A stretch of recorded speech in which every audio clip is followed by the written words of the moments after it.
Aim for a neat and consistent caulk bead and gap of 1/8 to 3/16 of an inch when re-caulking a tub or shower to ensure a waterproof, durable seal that looks professional. Start by cleaning and drying the joint thoroughly, removing old sealant with a utility blade and a soft scraper, then wipe with isopropyl alcohol so the new caulk adheres. Cut the tip of the tube at a shallow angle so the opening matches the desired bead size. For a 1/8 to 3/16 inch bead, cut very close to the tip and test on scrap material first. Use a steady, continuous squeeze on the caulk gun and move at a consistent pace to lay a uniform bead. Pause only to refill or reposition.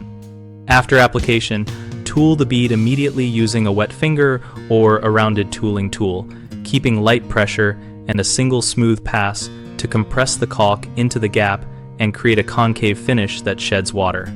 If tile cuts or surface imperfections require more coverage, widen the bead slightly but maintain the same profile so the caulk seats properly against both surfaces. Allow full cure time recommended by the manufacturer before exposing to water, usually at least 24 hours, and ventilate the area to aid curing. 3 common mistakes are cutting the nozzle too large, which creates an oversized, messy bead and leads to poor adhesion. Fix this by starting with a very small opening and trimming more only if the bead is too small. A second issue is applying caulk to a dirty or damp joint, which causes adhesion, failure, and mold growth.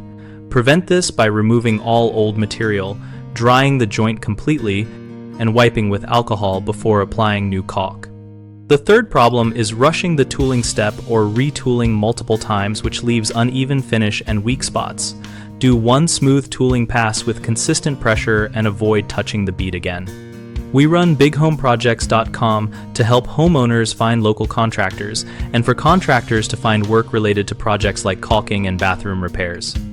We also host a discussion community where homeowners and tradespeople share tips, ask questions, and post project photos so everyone can learn from real experiences.